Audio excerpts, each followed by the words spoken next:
સુરતમાં રામનવમી દરમિયાન શહેરમાં કોમી ચમકલું ન થાય તે માટે પોલીસે તૈયારી આરંભી છે। કોઈ અનિચ્છનીય ઘટના ન બને અને કાયદો અને વ્યવસ્થા જાળવવા માટે સુરત પોલીસ દ્વારા શહેરમાં ડ્રોન પેટ્રોલિંગ હાથ ધરવામાં આવ્યું છે। ડ્રોન પેટ્રોલિંગથી ભીડભાડવાળા વિસ્તારો અને સંવેદનશીલ સ્થળોએ સુરક્ષાને વધુ મજબૂત બનાવવાનો પ્રયાસ કરવામાં આવી રહ્યો છે। 6 એપ્રિલના રોજ ભક્તો દ્વારા રામનવમીની ભક્તિભાવ સાથે ઉજવણી કરવામાં આવશે। આ પાવન તહેવારને ધ્યાનમાં રાખીને પોલીસે સંપૂર્ણપણે એલર્ટ મોડ પર આવી ગઈ છે। શહેરના ઉધના રેલવે સ્ટેશન કે જ્યાં હજારો મુસાફરોની અવરજવર રહે છે ત્યાં ઉધના પોલીસ દ્વારા ખાસ ડ્રોન સર્વેલન્સ શરૂ કરવામાં આવ્યું છે।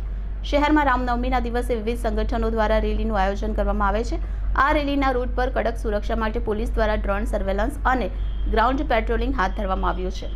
ઉધના રેલવે સ્ટેશન અને તેની આસપાસ પોલીસ દળ સતત મોનિટરિંગ કરી રહ્યું છે જેથી કોઈ ગડબડ ન થાય અને લોકો તહેવાર શાંતિપૂર્વક ઉજવી શકે।